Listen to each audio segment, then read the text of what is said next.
Hello, Facebook friends, and welcome to our final lesson of Nehemiah. Oh, good grief. I forgot that I can't get onto Facebook without, okay, this is a long story about having problems with Facebook, and now it needs a double. Do I just not worry about it? I can't watch comments on Facebook if I don't worry about it. I can watch Facebook too. Yes, you might have to do that for me. I think while I'm live doing all this, like, I don't even know. It's fine. Yes, I think they'll pop up on my phone, maybe. Or just if you don't mind to watch, Lisa. And this is all for my Facebook friends while I'm trying to get started. Hello, good morning.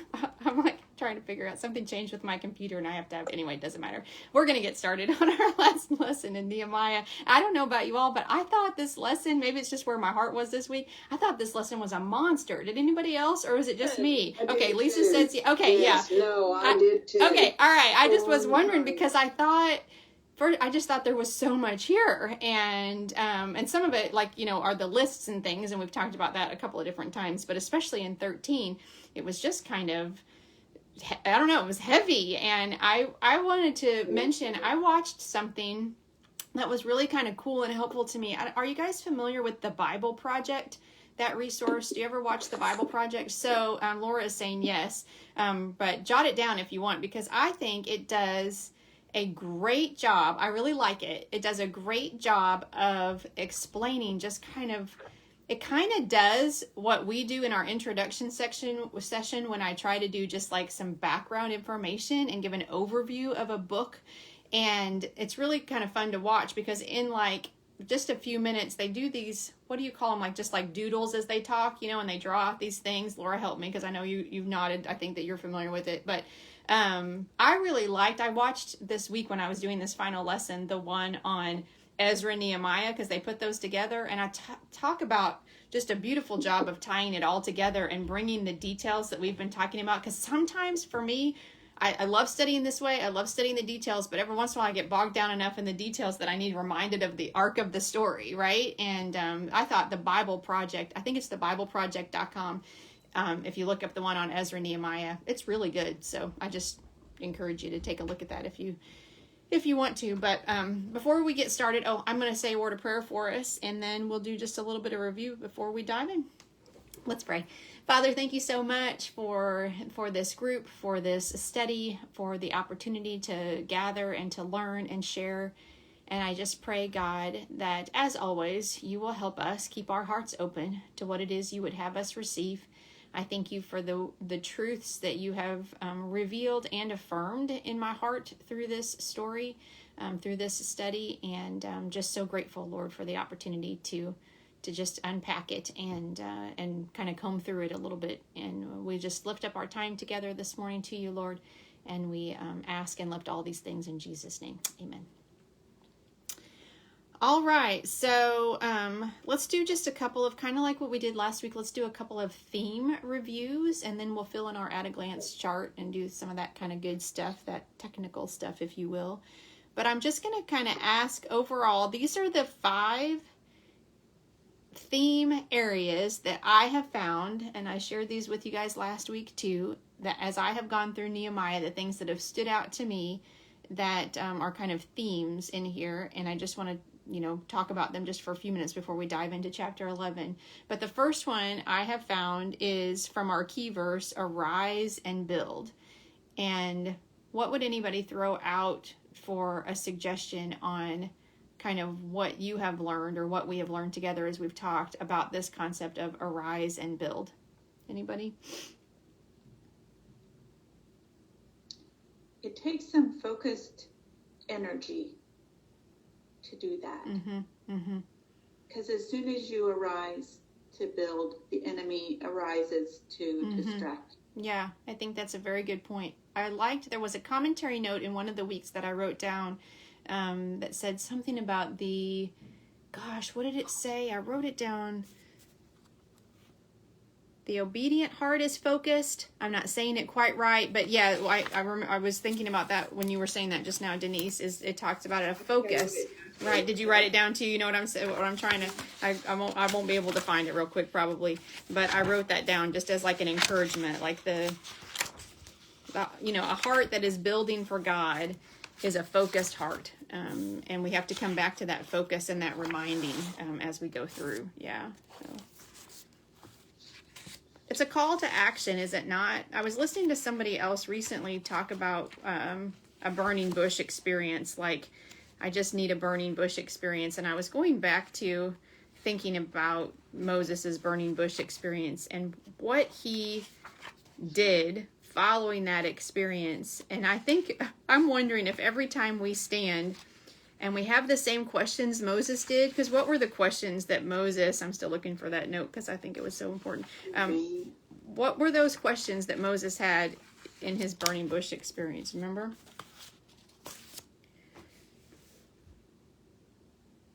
What does he ask God? Like, why me? Yeah, why me? I think, his primary questions are, who am I to do this? Who are you? What if they don't listen to me? Like all those kind of like wrestling questions, like you've got to have the wrong person, right, for this. And I had this like question on my heart that if those are our questions, maybe we are having a burning bush experience, right? I think there's what Denise is saying. There's this idea with arise and build, because I would suggest that Moses' calling, even though it wasn't building the walls, it was an arise and build call, right? Are we dedicated to be, focused on what God would have us do? And continue to go back to that calling even when things get challenging. So arise and build is one of the themes. Did you escape? Here's my dog. Prayer and action is one of the themes, I think. What are we learning about prayer and action?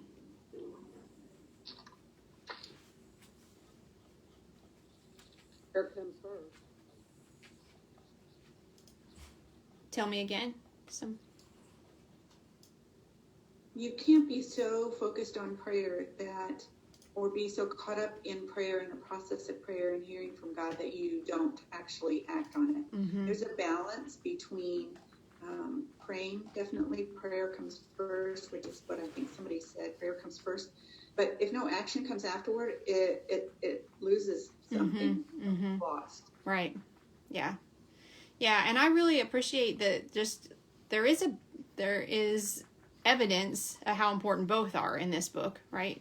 Because he prays and prays in a couple of different ways, because he prays for a long time to receive direction, and also I think receive what is it when we're afraid of something and we need to spend some time with God, like really getting that focus, right? To really wrestle through those questions, because obviously Nehemiah had a lot of concerns about going back to do this. And one of the ways that he was able to move forward, even in the midst of those concerns, was spending this concentrated time with God. So we have these seasons where we see that Nehemiah's heart has prayed about something intentionally, and it took a while. But then we also see his prayerful, what I would call like breath prayers or spontaneous prayers. When he's faced with something, he takes a moment and refocuses himself on God, So that's what I was going to say. In the middle, sometimes I've noticed in the midst of his action, he stops. Yes.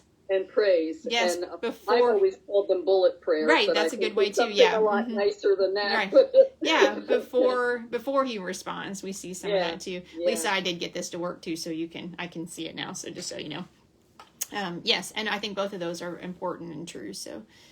And then enemy tactics. We've talked a lot as we've gone through the study about enemy tactics, because when we, as Denise said, arise and build, when we have this combination of action that is motivated by prayer or through connection with God through prayer, then we can assume, right? We can expect, we can anticipate that there will be some kind of enemy response. And how have we seen that manifest itself in the book of Nehemiah?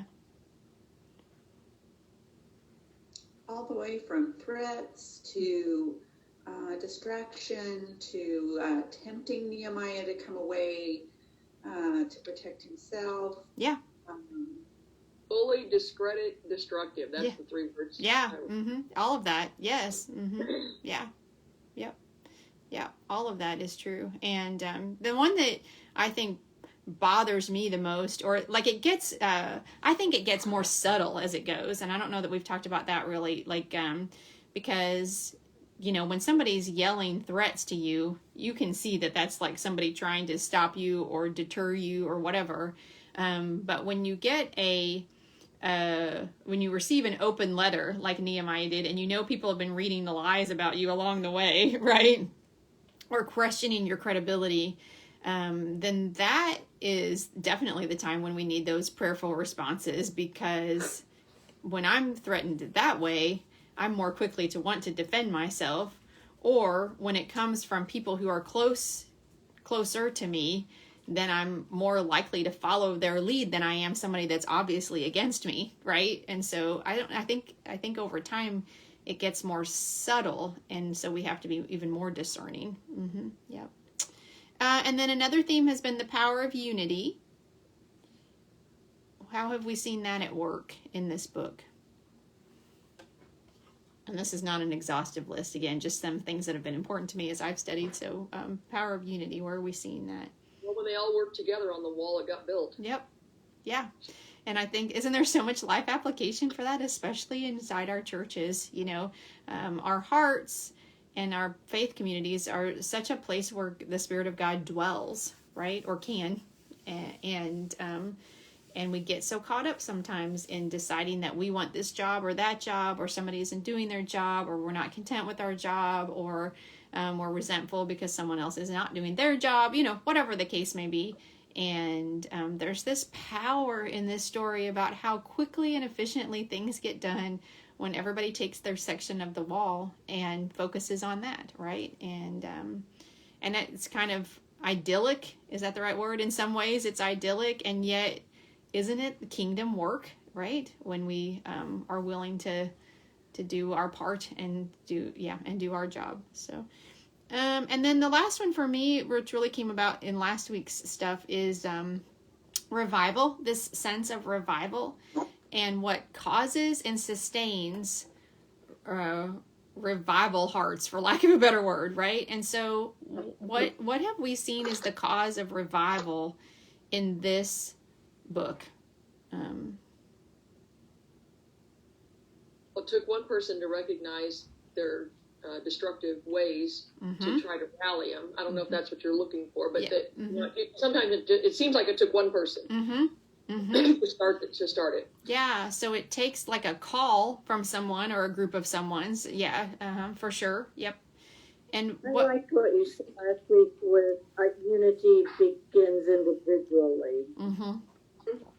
One person, it can be like a pandemic, a good pandemic. Yeah. If a person becomes enlightened by the Spirit, that's easily spread to the next person and the next person and the next person. Yeah. But you have to start it. It has to start somewhere. Yeah, I appreciate that reminder. That I think that is really good, that unity starts individually. Am I going to decide to do my part? And, you know, most of the call to action is, I mean, I'm sure we've seen both. Nehemiah instructs people, but we've seen all the way through this book how Nehemiah is an example to people, right? And that's an important part of it too. So yeah, I think the individual decision for sure, the calling, you know, one of the huge things that brings revival that we've seen in this is that it's a reminder of who God is, right? What's the huge thing that they do that Ezra becomes a part of? They read the law, you know, they remind themselves, they repent of their sins.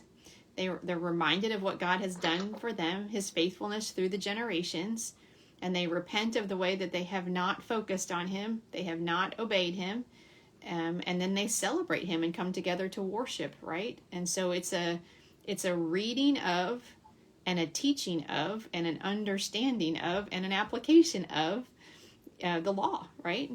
Of God's word. Yeah. So those are mine: arise and build, prayer and action, enemy tactics, power of unity, and revival. Anybody else have something to add to that? A theme that you've just really seen that has been an application thing for you that you've gleaned from this as we've studied?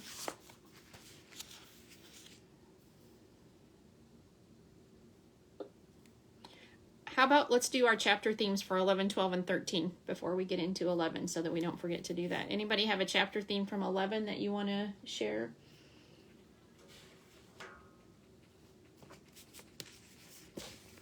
I just put the citizens of Jerusalem, but that's pretty generic. Yeah, it doesn't need to be fancy. Citizens who lived in Jerusalem. Jerusalem and surrounding cities are settled, is what I wrote. Yep. Jerusalem and surrounding cities are settled.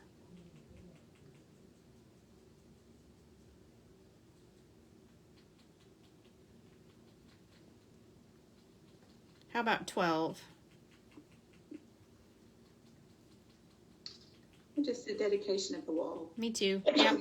The wall, bless you. Yeah. The wall is dedicated. Dedicated to the wall. Yep.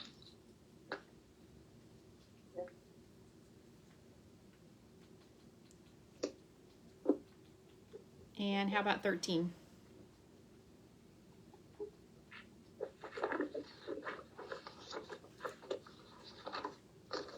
I had violations of God's law. Yeah. Yeah, I put Nehemiah's reforms, but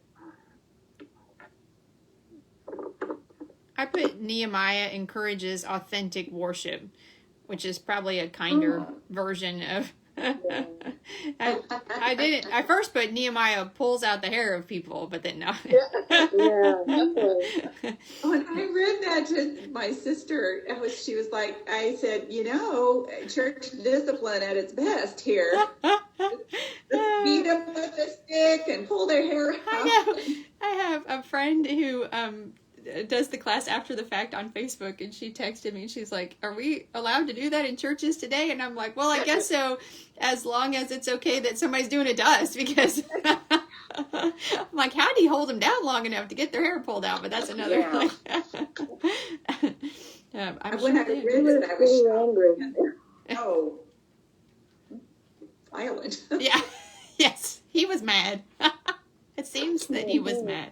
I'd never paid it, I've read this before, but I hadn't studied it before. And when we got to that part, I was like, I never actually paid attention, I guess, to how, and the one thing in the Bible Project that this actually does, because it talks about in Ezra, like Zerubbabel's ending, if you will, Ezra's ending, and Nehemiah's ending, and how they all just end on pretty weird, kind of bad. It's it's a little bit sour the way all three of them end, which is just interesting. Yeah, all three of those. So terminology for the theme.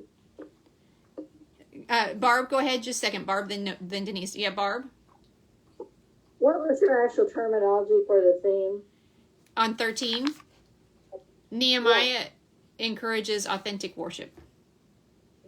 Okay, that is better. Yeah, go ahead, Denise. Oh, it was nothing. Oh. Just that after all of this, there's a half a sentence, and Lord, remember the good I did. Right. And that's it just drops.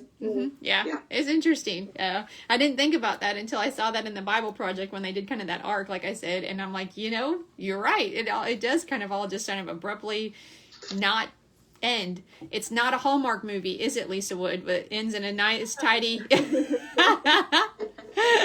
died, though. People died. It's not. People die. Goodbye. I've pulled their hair out. And the Bible Project thing I watched, whenever I watched that a couple days ago, it has this picture of Nehemiah with all this hair in his hands, and he's mad. I'm like, that's not good.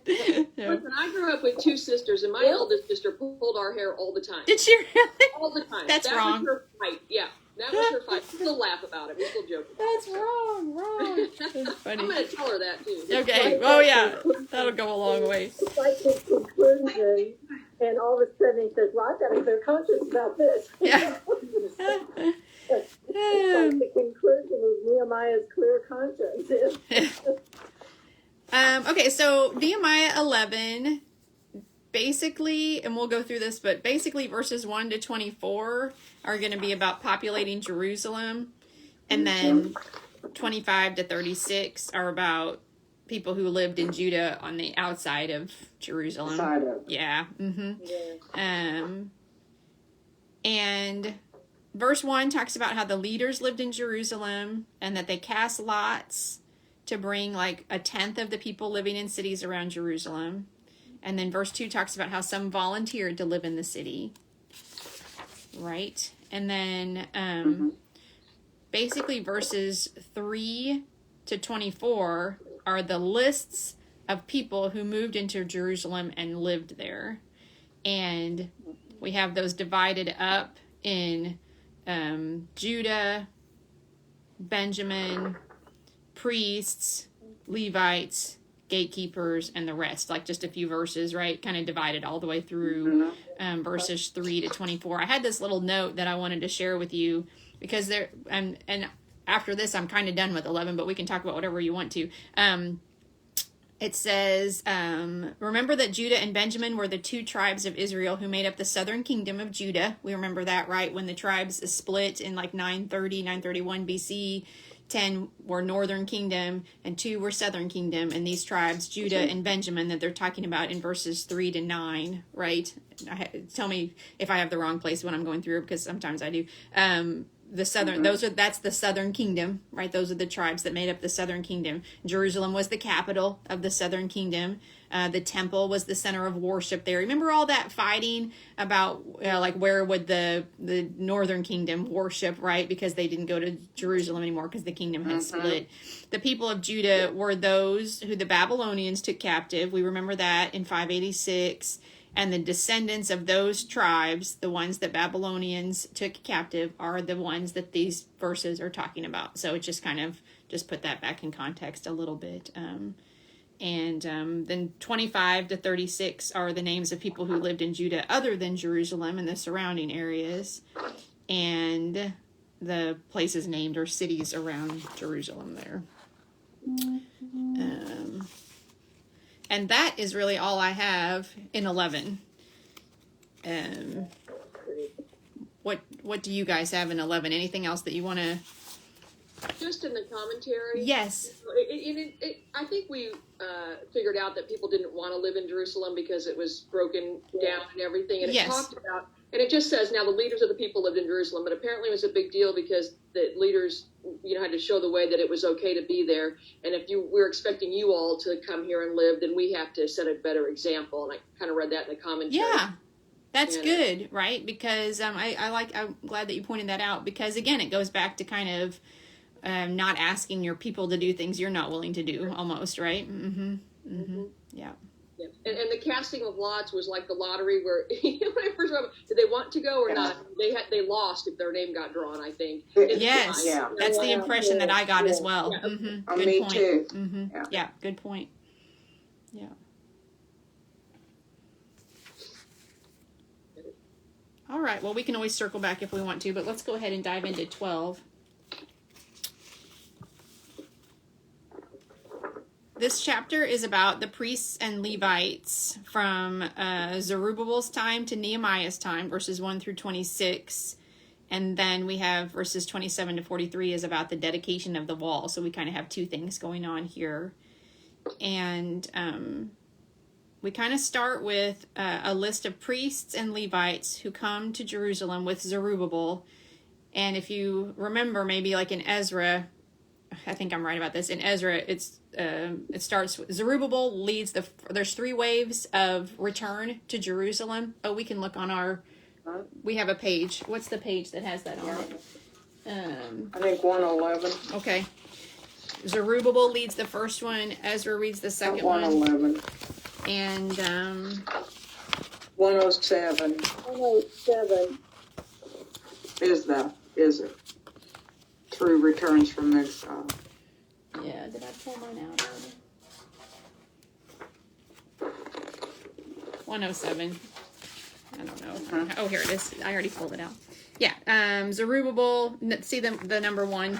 You guys see that on the 3 black circles. Zerubbabel leads the first one. Ezra leads the second one. Nehemiah leads the third one, basically. And so the first is a list of priests and Levites who came to Jerusalem with Zerubbabel. And it said in something I read, Zerubbabel became the first governor of Judah, which was 522 to 486 BC. And like I just said, he led the first group to return from Babylon to Jerusalem after 70 years. And verse 7 tells us that Jeshua was the priest who returned with Zerubbabel. Doesn't say that specifically, but that Jeshua in verse 7 is the priest that returned with Zerubbabel during that time.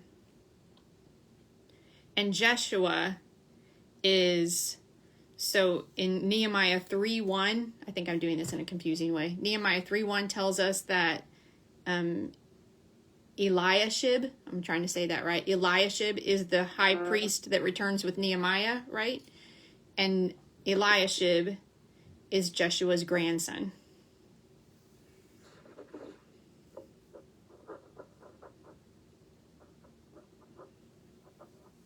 The verse 10 then tells us kind of the rest of that genealogy, because Nehemiah 12:10, because Jeshua is the father of Joachim. So it goes Jeshua, and then Joachim, and then Eliashib. It's possible I'm butchering all those names, but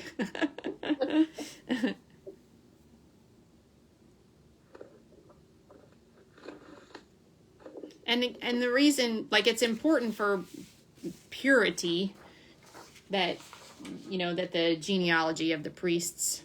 I will say that I'm still a little bit confused, but what I've learned when I did some more study this week, and if anybody learned anything different or want to add to it, so the high priest, because we talked about this some last week, the high priests were always descendants of Aaron, but not all but all priests were descendant of Aaron, but not all priests either got to be high priest either.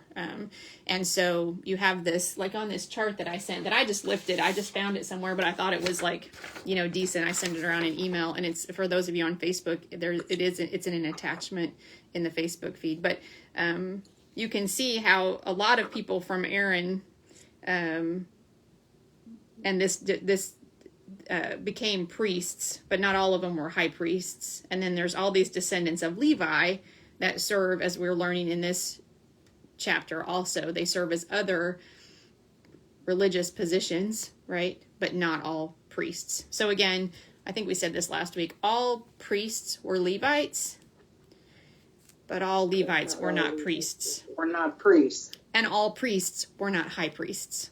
High priests. Mm-hmm. Yeah. So I found that part to be confusing, and when I studied it this week, I struggled a little bit to find enough clarity to really, like, definitely understand. I think I understand, and I've studied this before, but not like, for some reason, not like this. Maybe more about people than about role, or about role and not people. And now I'm trying to put them two together. Like, these are the people and the role that they had. Does that make sense? And Sure. I did find that there were some things that just weren't as clear about it, which makes me think, you know, there's a lot that we just don't know, because there's a lot that's not written down. But I do understand that basics, that all the priests came from the line of Aaron. Some of the priests that came from the line of Aaron became high priests. All the people that came from the line of Levi were Levites, or people who worked in the church. Can we say it that way, for lack of a better way to say it? Their job was the church. And Good all, job, yeah. Mm-hmm, yeah.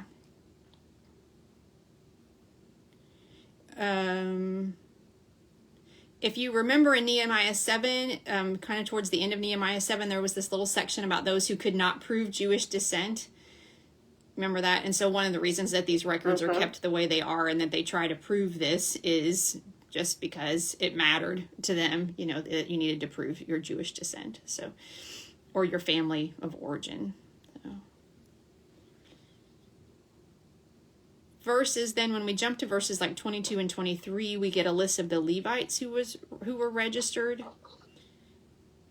And then in verse 24, we kind of began to learn a little bit more about the duties of the Levites. And we worked on this chart on page 58 in our homework. which maybe this was the part that I thought was kind of massive at one point. A lot of times when I do these kind of exercises, I work hard to kind of exhaust it and write down everything I can find. And at one point on this, I'm like, I think that's enough. Like, I can't, like, there's just, okay, anybody else? And I'm like, wow, this is just so much. And I was getting kind of bogged down in it, but I thought maybe we could talk just for a few minutes about that chart on 58. And maybe if we all felt that way a little bit, we could combine our efforts and learn some more about just the broadness or the history behind the Levites, the priests and the Levites. So the Levites did not have an inheritance the same way as the other tribes did, right? Because they lived in cities in all the different places. It was set up like that from the beginning. And so they did not, and that's part of the reason why they were given like tithes, or, they received, they received a portion of the inheritance the other people did, because their job was the church. And it's interesting to me, if you think about it with our churches now, like, I think we all, and I'm in pastoral ministry and I've been ministry like my whole adult life basically, and so I think sometimes my view on this is a little skewed, only because it is my life, that I do this. And I think that those of us who desire to walk a Christian life, I want to know what you guys think about this, because this is like a hypothesis, but test me out. I think if we really desire to be close to God, but church is not our work, right? We have a different kind of work, not a lesser kind of work, but a different kind of work. I'm looking at all of you, and I don't know what all of you have done, but I know what some of you have done, like as career, and valuable things. And I think about like my husband's job, that I consider very much as a calling, the way that he serves people the way he does, but it is a secular administrative position, and he doesn't spend his day in the Bible, right? He doesn't spend his day in like church related spiritual sort of things. He spends his day in higher education administrative things, right? And I think one of the things that kind of stood out to me as we were studying this, the role of priests and Levites, is that for those who want a close relationship with God, and it humbles me so much, it's like we want to learn from and be served by people whose job is learning. Like, they do spend their days learning more about God, and then hopefully sharing that learning, right, with other people who maybe they spend their day at higher education administration, or they spend their day in nursing, or they spend their day in teaching. Again, not a lesser job, but a different job. I don't know. I'm going to stop talking now. What do you guys think about that? That's one of the things that I was picking up as I was studying this. Sounds good to you? Okay, good. Well, no, one of the things that came to me was how our pastor serves on the board for something, whatever, American Baptist. But he was saying how many small churches are about to close. And he said some of them, he understands, can't afford to pay a full-time minister. But others have large endowments of money that they have saved, but they still don't want to pay a full-time minister, but yet they expect the minister to do full-time work. Does that make any sense? Sure. Yeah. And so this is kind of what I thought of when I was reading this. Mm-hmm. The people were wanting the Levites to do full-time work, but they had to go out to their own fields because they weren't being paid. Mm-hmm. I mean, they weren't receiving the tithes and the gifts in order to keep doing their full-time work. So they had to go out and do another job. Does that make any? I mean, yeah. No, it does. I think it's. Often the people expect the pastor to do full-time work, call on people, study, do all that, but yet they expect them to have another full-time job while they're doing that. Yeah, I have always considered myself the most privileged of people who get to spend their life in ministry, because my husband has a job as a higher education administrator. We have insurance through him. I'm just being very practical. He makes the money that our family needs. I have health insurance or whatever because of my husband's job. I have the luxury of being in full-time ministry and not needing to support anyone, even myself, from full-time ministry, right?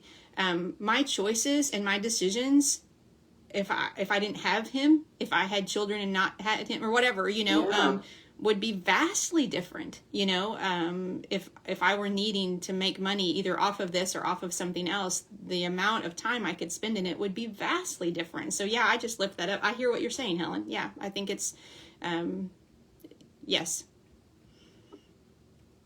I think for our church, in my experience, is that I tend to agree.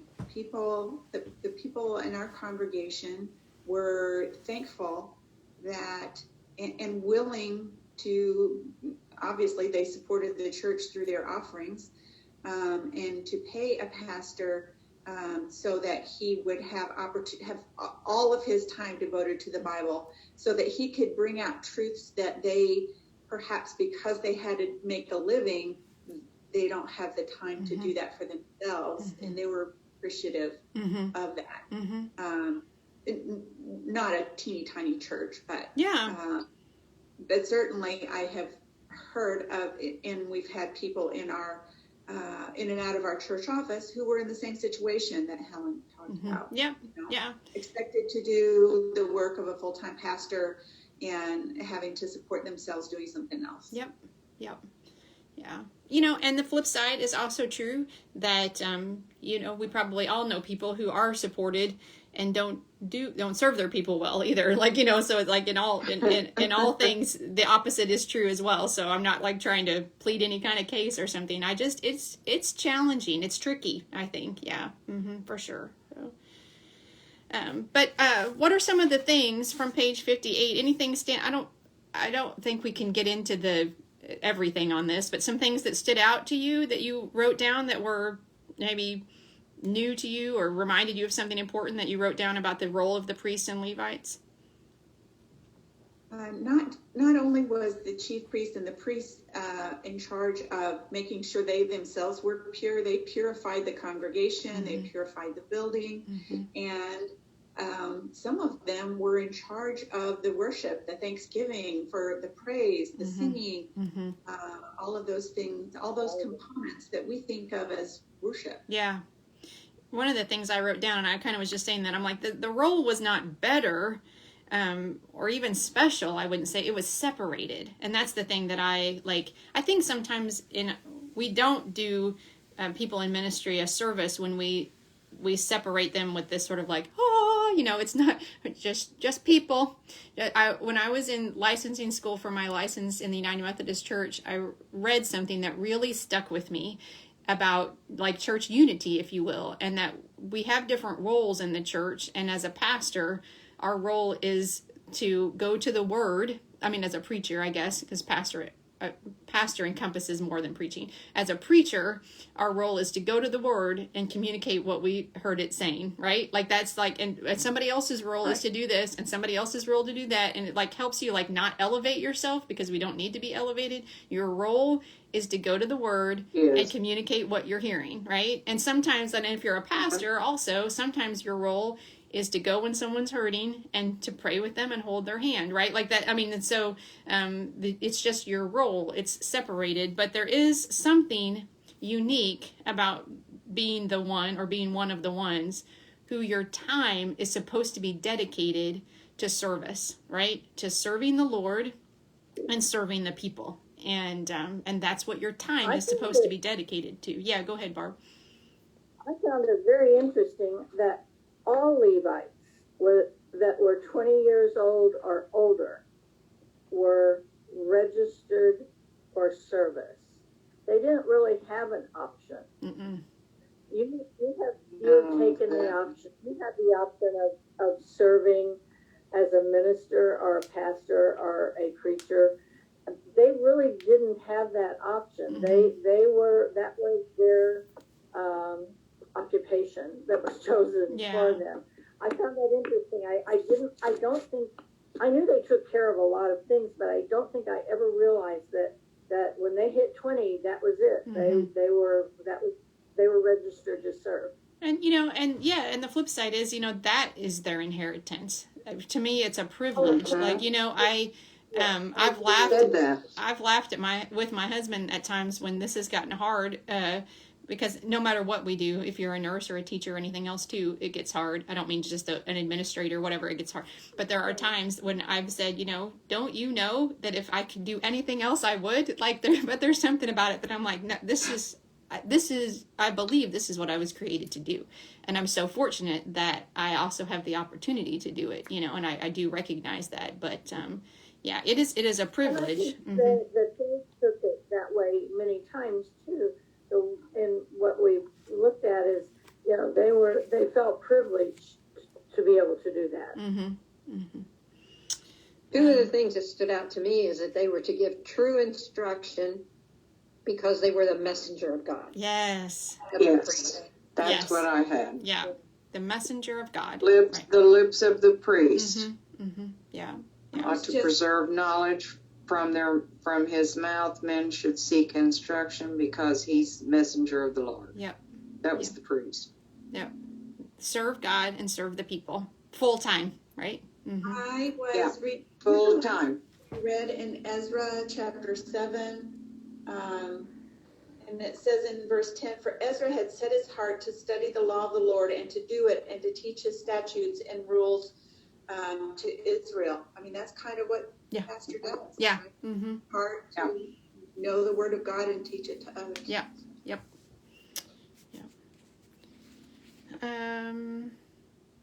So basically the priests performed the offerings and the sacrifices in the temple, and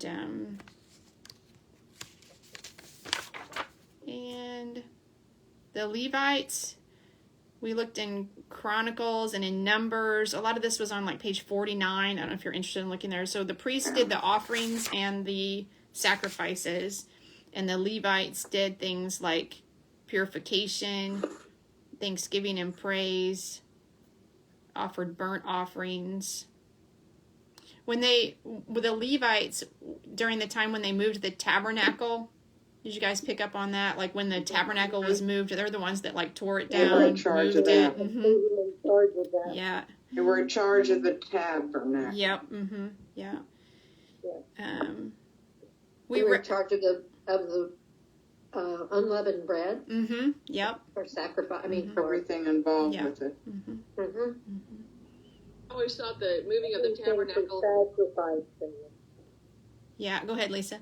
I just envisioned them moving this tabernacle, and if we've seen the drawings of that, wasn't it a big deal physically?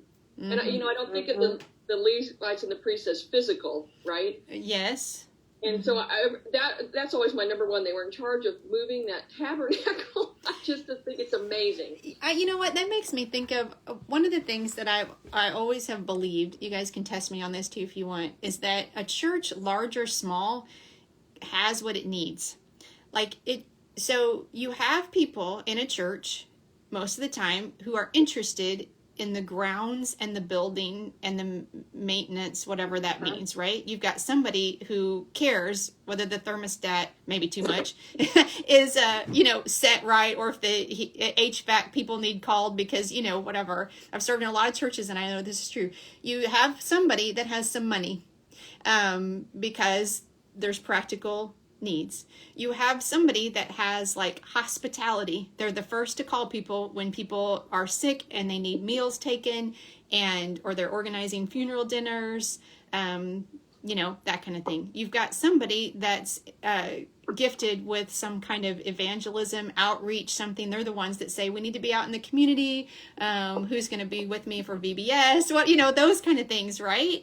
And most of the time too, you also have someone who is, how do I say this, slightly, how do I say this? You have somebody who needs more than the rest. You have somebody that needs care in a way that it sometimes can be challenging for the church to embrace. Can I say it that way, right? And you almost always have that too as a part of a church. And I have been in so many churches through my life, and I see this played out over and over again. But I think about that, Lisa, when you're saying the Levites and physical or whatever, because I think in all of this church work, you had all of that, which if you've studied spiritual gifts, you know, kind of what part of what I'm talking about right now is just the way that we're gifted differently, right? We're spiritually gifted differently. And if we do this unity thing and we all play our part, then the HVAC system gets checked once a year, and the teaching gets done, and the administrative work gets done, and, you know, whatever, all of it does happen, because I believe that when God puts together a faith community, it has what it needs. And the question really is, if there's something lacking, then possibly somebody's not generous with how they're gifted. Yeah. Mm-hmm. What do you guys think about that? Yeah. I think I agree. Yeah. With that. Yeah. Pretty sure. I mean, there were plenty of times that the other thing that happens is that we, living in Bloomington Normal, I don't know if you guys know, but State Farm was and still is the main employer there, although there are lots and lots of others, but the main one by far. And they moved a lot of their employees out to other locations around the nation. And so that affected our church. And what we discovered was, not only is that true, but when God moves someone to another location in the country and away from your church, he raises up somebody else who maybe before that didn't feel the need or didn't feel the call, but he raises someone up to be involved in the way that person was who left. Yeah. So. Yeah, and when you're praying about something like a church, when they're trying to, a faith community, when you're trying to make a decision, I kind of really believe, I think I believe this, where when you feel the nudging of God, you have to trust that the people are there to do it. And you also have to let them say yes or no. Like sometimes, because sometimes our answer to God is no. I mean, we wrestle with that burning bush experience and say, who am I and who are you and all that. And sometimes our answer is like, I'm not going there. I'm not going to talk to Pharaoh. I'm not doing it, you know? And then that sometimes that is the answer that you get. Yeah. So David, we learned about King David assigning the duties of Levites and making divisions of priests. We looked that up this week. That was that in the Chronicles stuff? I didn't write down where that was.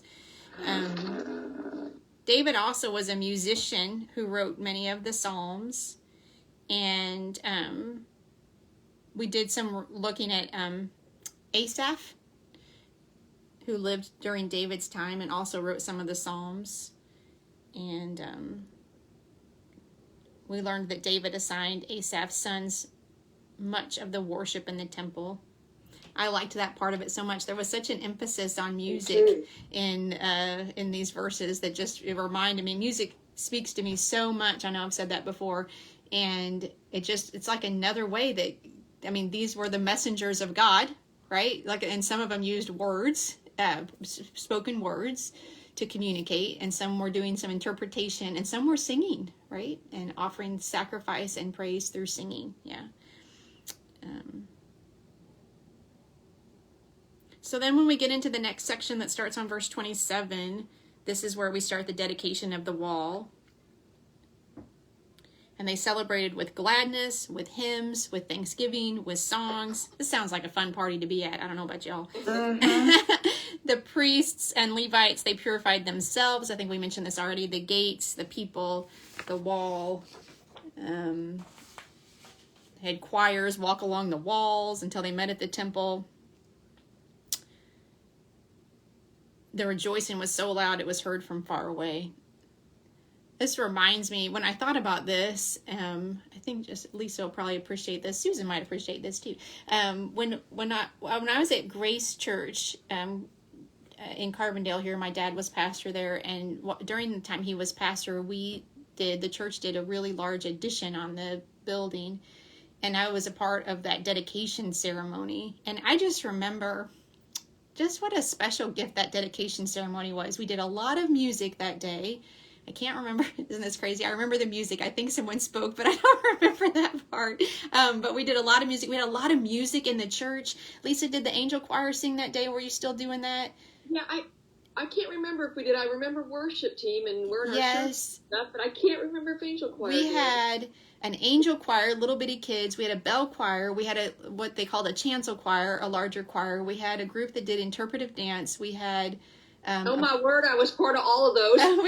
Lisa did all the things. We had a praise team that sang contemporary stuff, and we just did a building dedication that day, and lots of people came. I'm sure there was food, because we're good church people. We can't do stuff without food. But when I was thinking about this, dedicating the wall, I remembered how that felt that day. And that was a time when the church was strong, and there was a feeling, just a real feeling of celebration. And it just made me remember that.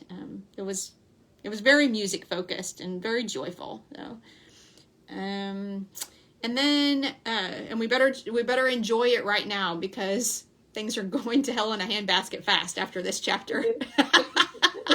Really. Let's just stay in this joyful singing spot for a moment more. I thought you were still talking about grace. I'm like, oh my gosh, you can't say that. That's something. Don't. Asterisk.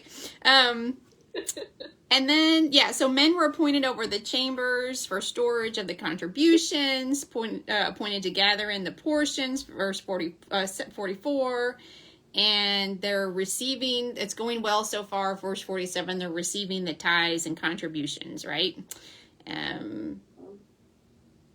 So that's kind of 12. What else about 12 do we need to...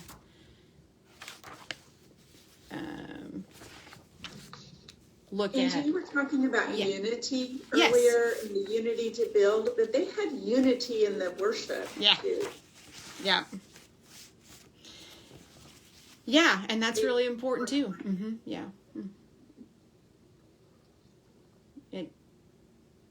There's a joy when you come together. I was writing about this just recently, because I work these retreats for teenage girls. I've worked those for years, and one of the things that I love about working those retreats is they're interdenominational. So when you get teenage girls together that are interdenominational, and you kind of have they're not as inhibited of sharing like the way they see things, I think, is like when I work with adult women, in similar situations, because we're trying to feel each other out a little bit more, I don't know, like socially acceptable. But teenage girls are just a little bit more, what's the word? Their filter's not as high or something, and those things. And so when they gather around and they begin to talk about, because churches, when you do interdenominational stuff, churches see things and preach things quite differently, sometimes. And so to watch them share their experiences of how they experience Christ, or what they're taught, or what they believe, with people who they're getting to know in a sacred space, if you will, and grow to quickly, like when you go to church camp kind of things, you get to know people fast, right? Because there's no outside things going on. You just spend this concentrated time with people, and you develop these relationships, and then all of a sudden something is revealed that you see something really different than someone else, and you're like, wait a second, And I was writing about this just recently, because this last January, when I was working this one, we'd had a particular session where just some differences really bubbled to the surface, and I was kind of just watching them maneuver this, and we had some questions, and you could just see them kind of like, I didn't know people like you would think that, kind of thing. And then they walked across to where we were having lunch. It was time for lunch, and they walked across and they were having lunch, and they had been practicing this song kind of as a blessing, because we always sang before we ate.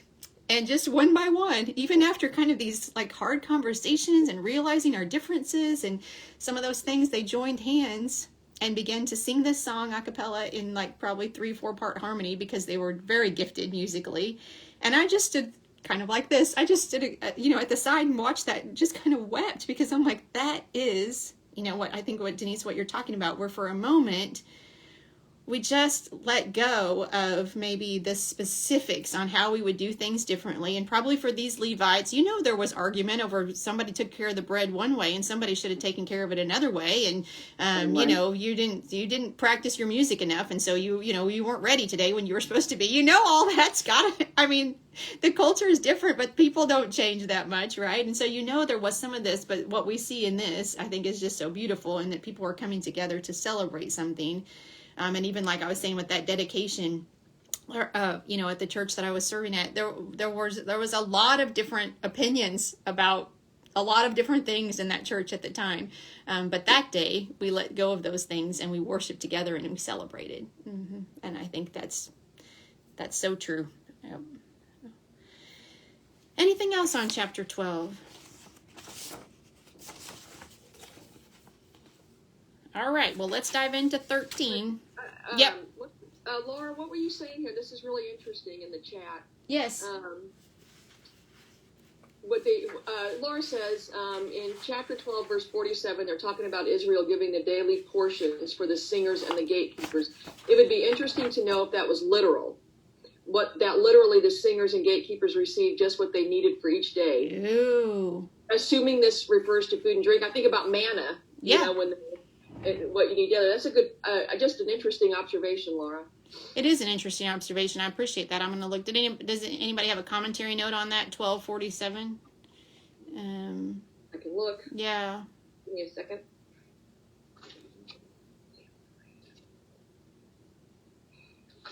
Well, 47. A portion. This version says a portion for each day. Is that what this one says? Oh. As each day required. I think it means food, drink, clothing. If that was a portion of the tithe that they would need to provide for themselves. Yeah. That's a fun observation, Laura. Yeah. Nehemiah 12. Nothing. I don't see anything in my commentary. Yeah, Enduring Word doesn't really have anything. I was just going to look at it in different translations. The one says, every day his portion, as every day required.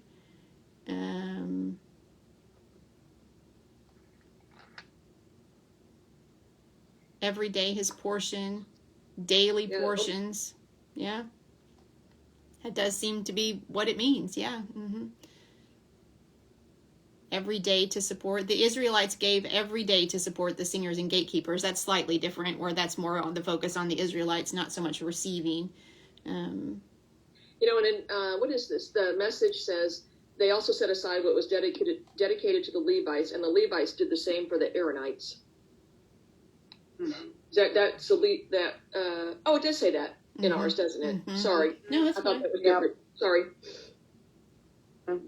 Almost like, and I don't know anything about this, but that sounds to me like, and I hadn't paid attention, that the tithes came to the Levites as a whole, and then the Levites distributed and took care of the priests that way. Yeah. Oh.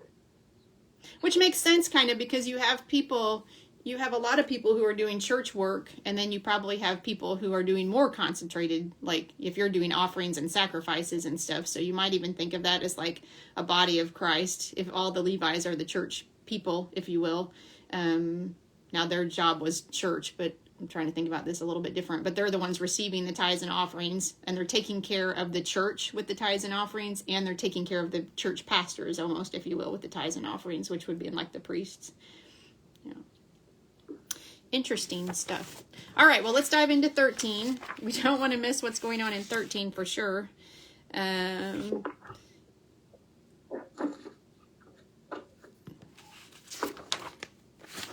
do we get started here? So when the people heard the law read, I think it was last week, right? We made some promises. They made some promises about what they were going to do. They were going to follow the law. And in this part, they're excluding certain people, Ammonites and Moabites, from the assembly of God. You find that instruction in Deuteronomy 23, 3-5. I'm not sure if we looked that up, but that's where that's coming from. And so they're I think that's confusing. I just put in that section, it's foreigners excluded.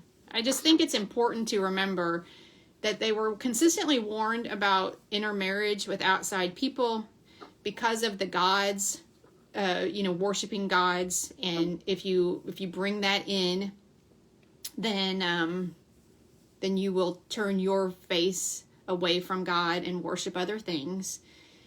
There's actually, it's in Ezra, and this was mentioned on that Bible Project thing, if you guys happen to look that up, but it's in Ezra that they actually realize that a lot of intermarriage has gone on, and so they demand that the people divorce their wives and send the wives and the children back to their land.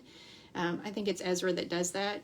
Don't quote me on that. I think that's what I remember from just watching that. And then I went back and read it because Ezra Haggai was like the second precept class that I ever taught. So I did that like in 2016, and it was crazy when I was doing all this stuff this week, because like I said, I think this is why it was like massive this week. But I got into I reread like a lot of my notes and stuff from Ezra Haggai and trying to just remind myself, and some of it was just a little crazy. But anyway, I think the important thing always to remember is the warnings about intermarriage was about idol worship, and God always indicated that if they wanted to be in community, they could be. They just needed to pick God and let go of their other gods, and join. So I just always think that that's important to remember. Yeah. Mm-hmm. Isn't that the relevancy for us today? Because we've talked about this a lot when we study the Passover, about the yeast and the way it, what's the word I'm looking for? Mingles in. What's that word? Like, permeates or, I don't know. Is that it? Permeates, yeah. And it's subtle, and you don't even realize it until what I'm going to call too late. Right. Yeah. And I don't know if people do this, but I can see where some people would take this verse out of context and say, if you're not Jewish, you aren't part of God's chosen. Right. Which later on the Gentiles we were brought in, but to see this taken out of context. But I do think that for us today, it's about that permeation of anything that seeps into your life. Yeah, absolutely. And I think that's even like when we study the like Acts and Galatians, the whole issue, this is part of the reason that was such a big issue, right? Like, because all before Old Covenant, you did have to be Jewish. You had to accept this and be circumcised and agree to follow the law and all that to be included. And then New Covenant, there's this huge question for the early church: do they have to be Jewish before they can be Christian? And so it was so controversial and such a difficult. Because it was such a change, the idea that they might not be was such a change for them, might not have to be. Yeah. And that's globally recognized as the circumcision decision. That's right. That's what Acts 15, the circumcision decision. Thank you. I think, Angie, I didn't know this, but I think I read that the Ammonites and the Moabites, it's part of a curse that was put upon them. Because they That's from Deuteronomy 23. When they came out of Egypt. Yes. Mm-hmm. Yeah, it's in Deuteronomy 23, 3-5. Yeah. Was that in our homework? It's in my notes, but yes, it was. Yeah. 23, 3-5. Yeah, it calls them out. It calls them out specifically. No Ammonite or Moabite or any of their descendants may enter the assembly of the Lord, not even in the 10th generation, for they did not come to meet you with bread and water on your way when you came out of Egypt. And they hired Balaam, son of Beor, from Pethor, and Aram Naharaim to pronounce a curse on you. However, the Lord your God would not listen to Balaam, but turned the curse into a blessing for you, because the Lord your God loves you. Genesis. Angie, one time you gave us, it's been a long time ago, a handout on Balaam. Yes. Which was very, very interesting. If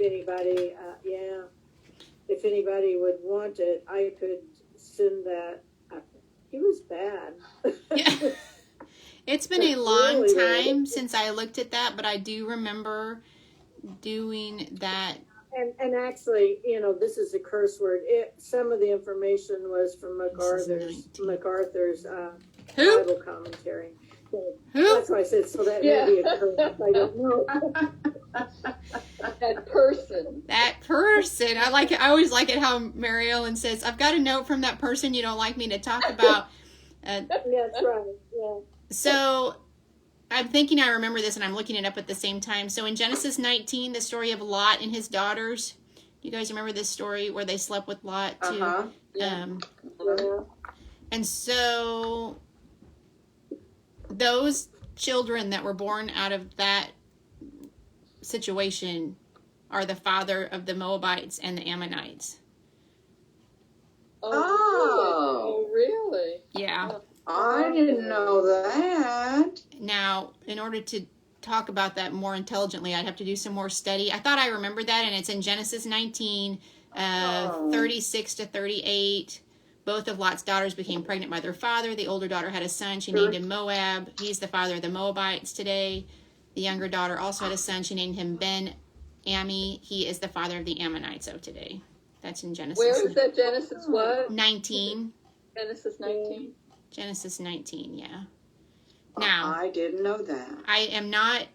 I'm not learned enough to make a specific connection between those two things and this verse right now. I'd have to study a little bit more, but I did think I remembered that those were the clans, people, whatever, that came from that situation. So, Wow. Yeah. but also remember with all that, because we go, oh yeah, you know what, yeah, all this stuff. Remember that Ruth was a Moabitess, and she's in the lineage of Christ. So she's King David's grandmother, great grandmother. I can't remember. Obed, Jesse, David, grandmother, right?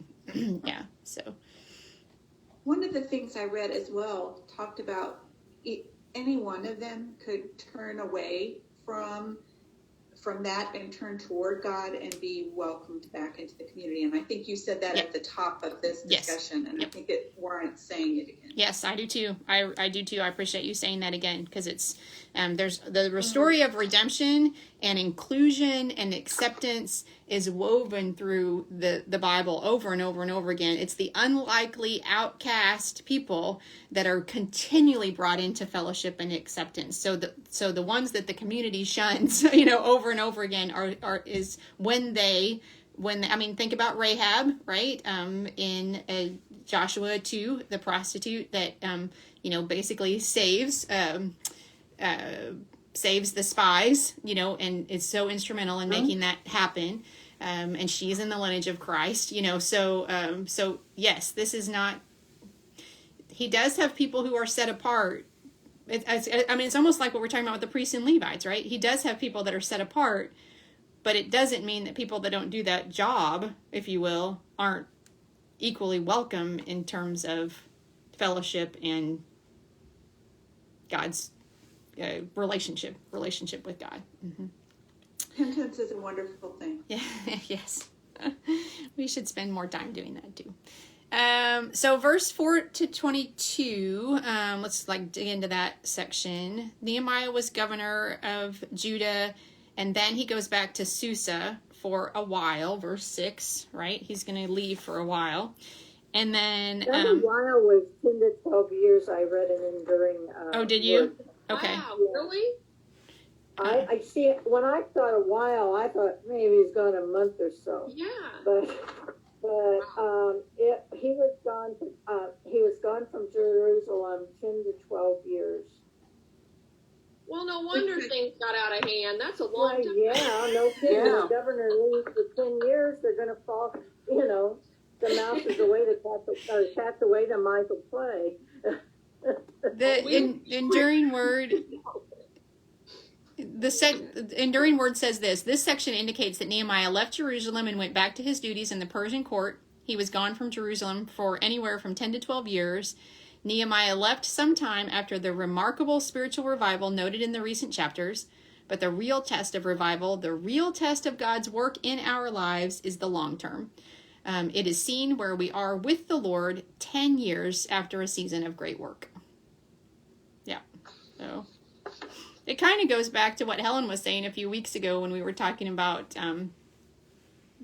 pressing the pause button on meeting together like this on Tuesday mornings. And, Helen, I hope you don't mind me saying, her comment was, if we can't stay in the Word, in a different way, then that's on us individually. And I'm probably not saying that as well as she said it. And I thought, you know what, there's so much truth in that for all of us. In that, I think it's so important to be learning from people. And Nehemiah was obviously extremely instrumental in getting work done and turning hearts back and setting an example, right? But how deep has the teaching gone if when he's not there to remind them all the time? And that there wasn't another leader stepping up to do it in his absence. Yeah, that's a good point too. Absolutely, yeah. So we learned that Eliashib the priest had given a room in the courts of God's house to Tobiah the Ammonite. And we learned in verse 10 that the Levites' portions had not been given to them. And in verse 15, we learned that people were doing business on the Sabbath.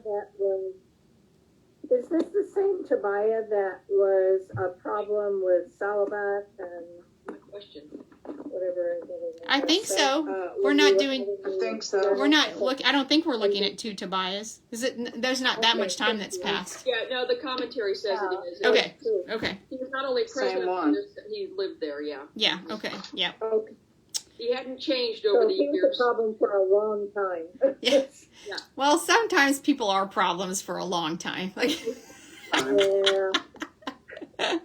you were a problem. You are a problem. You will be a problem. And so, what kinds of things did Nehemiah do when he returned to Jerusalem? What in verse 8? What did he do? He threw him out. Yes, Good riddance. hit the road, Jack. In verse 11, what does he do? Oh, he told the reprimanded. officials. Yes. In verse 13, what does he do? I'm surprised he wasn't tearing his own hair out I know. by the time he got done with all of this.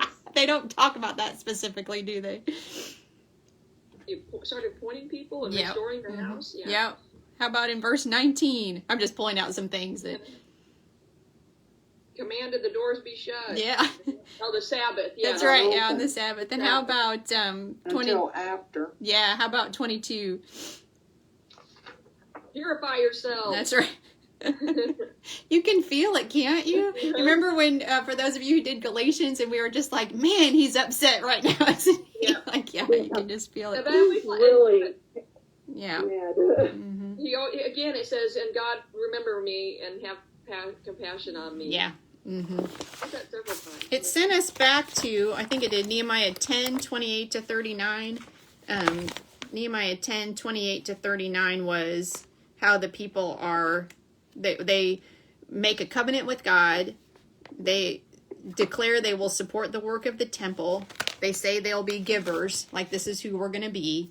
And now he's come back after this time, which, like, as we were just learning, is a pretty significant amount of time, but he's About coming 12 back years. and he's like, you haven't kept up with anything you promised to do. And I think it really points in our spiritual walk about how this is a daily decision, right? Over time, the little things that we don't do will add up until we don't have a very good looking city anymore, right? Or the little things we do will add up so that our city is strong. I mean, it's just, it is a daily decision, and it's recognizing, for me sometimes it's recognizing when I have, I need to up my game. I don't know, that's not the right way to say it, but I need to reevaluate. I need to rededicate. Yes, that's a good word. I need to rededicate myself to confession and praise and some of the things, because it's, it does. We all do this. We all make little concessions that over time add up if they're not kept in check, right? They add up to a big problem. They forgot their words. We will not neglect the house of God, right? And so, yeah, as someone else already said, then Nehemiah asks God to remember what he did. 22 calls him, I think in 22 he says, you're compassionate and loving kindness. What does he say? Have compassion on me according to the greatness of your loving kindness. Those are bold words to remember in the midst of a crisis, right? I'm not sure he wasn't asking God to, I mean, he was really angry. We know that. I mean, you can feel the anger in this, just like you could feel the joy when you studied that where they were walking on the wall. Mm-hmm. And it's like, I know I'm really mad now, but please keep loving me. Mm-hmm. You get that feeling that he's begging God for forgiveness for his own anger. Mm-hmm. Does that make any sense? Sure. Yep. Yeah. And there's a continuation of Nehemiah doing the right thing. He does small right things. I mean, he is right. I don't know about does it say he beat them with a stick and pulled their hair out or something like it? He might have taken it a little too far. I don't know. That's not good, maybe. But, the things that he's suggesting, purify yourself, close the gates on the Sabbath. You've got to bring these offerings. But it all goes back to, and I've said this so often and it's ridiculous. I know Lisa's smiling because she already knows what I'm going to say.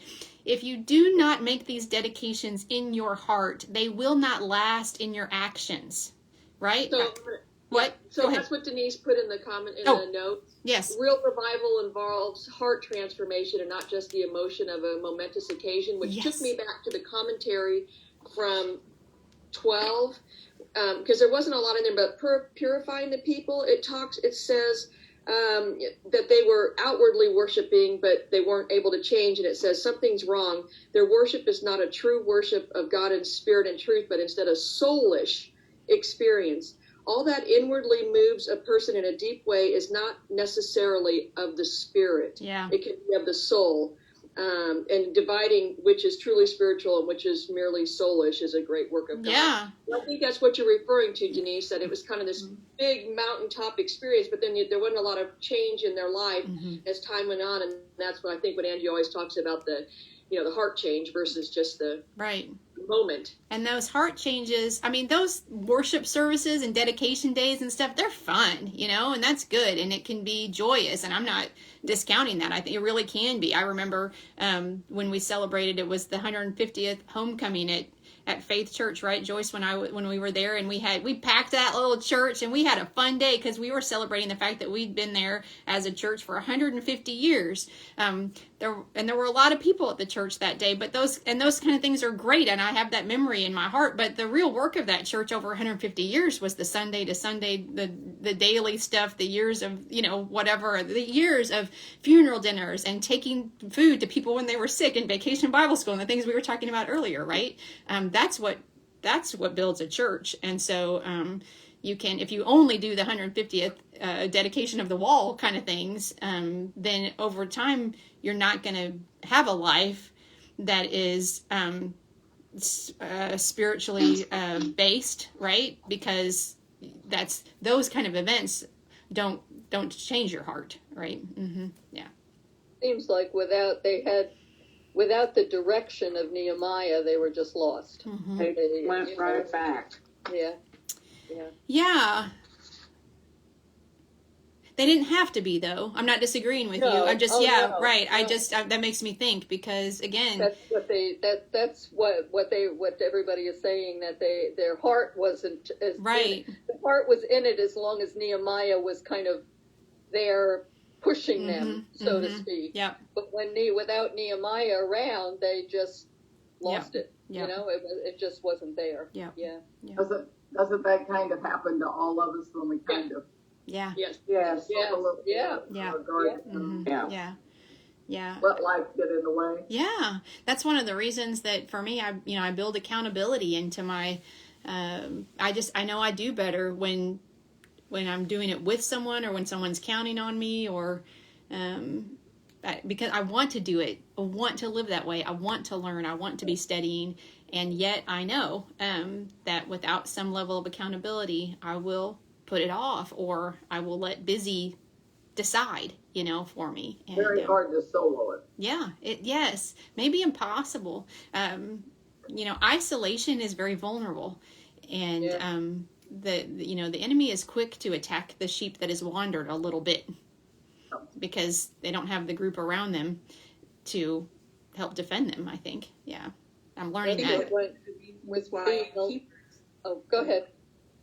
I think that's why in Hebrews it says don't it's so important not to give up the meeting together. Yeah. If we're not a community of believers, I mean, that's why one of the reasons why we come together. I mean, there are lots of other ones, but one of them is to encourage each other to continue on in your spiritual walk. Yeah, because our spiritual life is cyclical also, in that, like, it's going to be easier and harder sometimes, right? We're going to go through times that it's hard to do the things, or that we're struggling more, or our trust isn't as strong because we're just facing something that we're in a time of questioning or wrestling. That is a normal part of spiritual walking. And so when we have other people around us to remind us of God's faithfulness in our life, when sometimes we're down enough that we can't see it anymore, all we see is our hurt or our confusion or whatever, then those people around us can help us from wandering off, if you will, and being vulnerable they'll pull your hair, is what you're saying. They'll pull your hair. They'll stir you up. Mary Ellen, what were you going to say? I was just going to comment on the fact that, being alone, sometimes in today's language, we need to find something to give ourselves a reboot. Yes. Just to, sometimes, as you were saying, being by yourself, we're vulnerable. Yeah, absolutely. And we need to do something, find something in the Bible or in any studies that we're doing, just to keep us focused. Yep. Just bring us back in, turn our face back, whatever, strengthen our heart, all those things. Yes, absolutely. Yeah. And no guilt here, Angie, but I sure am going to miss these ladies. Well, don't worry, I'm going to say something at the end. Oh. Okay. Hold that thought. Want it or not. Apparently, Lisa's going to put some guilt on. No, I am too, which is why I'm only willing to say I'm pausing for now. Not that, no, but yes, I agree. I'm hearing it. My heart is heavy with that idea this morning. So, to finish up, I've got several things here, and I know we're running out of time. So leave me a minute. Okay, I will leave you a minute. Verses 23 to 29, we're talking about another broken oath, and this is the intermarriage. And then the children could not speak the language of the land of Judah. I was just studying this because I'm teaching in the book of Esther in the church that I serve.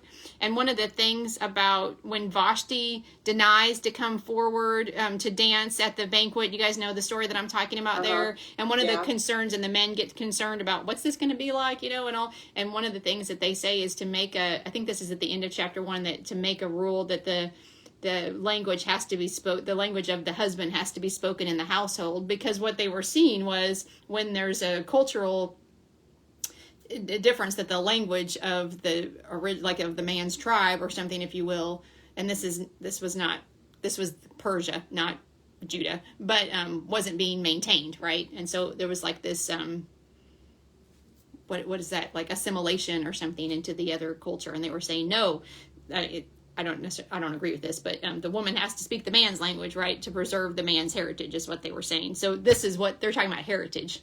Our language is disappearing because the children that are being raised by someone else who brought their language into it aren't teaching the language, teaching the children their language. That's what that's about. He made them swear, verse 25, not to do this great evil again. He used King Solomon as an example. There's an example for you. That's when he pulled out their hair in 25. 25 is when he pulled out their hair? Yeah. Lordy. Now I'm so mad. And then he talks about King Solomon.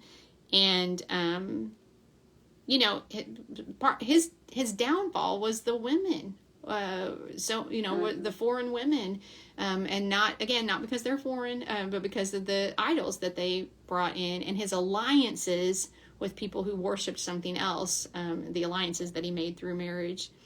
King Solomon had 700 wives and 300 concubines. Nobody needs that kind of mess. My husband said, how could he be the wisest king? Well, and I've said this before, it wasn't a marriage. I mean, it's not like marriage like we think about. It was an alliance. And, they didn't all sit around the table at Thanksgiving. And this is where we have the intermarriage with I think these things got a little confusing for me this week. The family of Eliashib, the high priest, was involved in intermarriage. The son of the grandson of Eliashib married the daughter of Sanballat the Horonite. So all that to say, even this problem was very much like inside the church too, right? Is this the Sanballat that was a problem in the early chapters? Okay. Yeah. Yeah, because they referred to this early on too, right? Of the intermarriage, right when we started this study too. Yeah. So. And then 29, he talks about, remember how they defiled the priesthood, the covenant of the priesthood.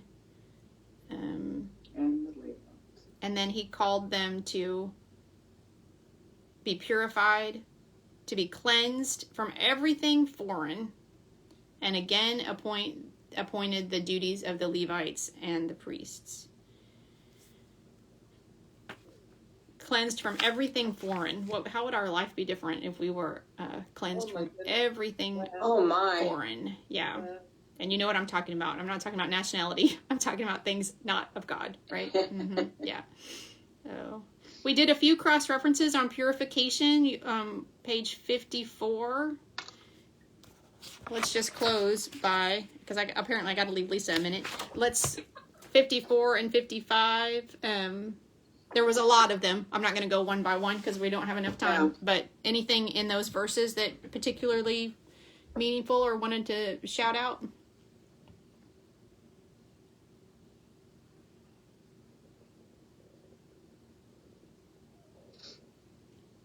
I like the one at the top of 55b from 2 Chronicles 29. I wrote a lot. I talked about, let's see, what was the question? What were they to do? Repair the doors, gather the Levites, dedicate yourselves and your house, get the filth out of the holy place. I don't know what version I was reading, but I liked that one. Get the filth out of the holy place. For the love of God, in brackets. No, they have abandoned God. We are in captivity and God's wrath is upon us because we turned our back on the Lord. I think there's so much application in that for us. When sometimes the darkness and the captivity that I've experienced in my life is so much because I've really turned my back on the promises of God for one reason or another. And then I have to remind myself, I mean, not everything that happens to us is our fault. That's not all I'm trying to say. But sometimes the things that hold me down it's because I'm not believing in my life he is who he says he is, right? And that, the longer I've walked with him in my life, the more subtle that has gotten for me. I hate that because I really want it to be once and done. Once I figure it out, then I do it better. But it changes in my life enough that I don't recognize sometimes where I've actually shifted my focus off of God and back onto myself. So, okay, other thoughts? Lisa, how about I pray for us real quick, and then I'll give you a minute. Father, thank you so much for this study and for this group, and just for what you've taught us, what you've taught me, and how meaningful it has been to spend this time really thinking about just my heart, my life. My heart is the place where you dwell, and I have portions every day to offer you in sacrifice, and I have work every day to build a wall around my heart, the good kind of wall, Lord, that just keeps it protected from the enemy, the lies that I am tempted to believe. And you've taught me about unity and embracing the role that I have, and not comparing my job, my role with other people's. And I just appreciate so much of the application that you have offered me. And I pray, Lord, that the seeds that this study has planted in all of us will just continue to grow as we nurture them, Lord, and help us to just be mindful that the people one day were participating in a mighty celebration and praising you and making promises to you. I'm going to live this way. We're going to do this. We're going to take care of the church. We're going to take care of each other. We're going to be obedient to you. And then day by day, they neglected that promise, Lord. And then things just were in a shambles. And God, so help us to just remember that today we have the opportunity. It doesn't have to be profound. It doesn't have to be huge, Lord. We just have to make daily decisions to connect with you and spend time with you so that we stay on the path that you would have for us, Lord. Again, I just lift this up and just in my gratitude, Lord, to you and to these ladies. And we thank you, Lord, and we love you. And we ask all this in Jesus' name. Amen. Okay, so I'll say goodbye to the Facebook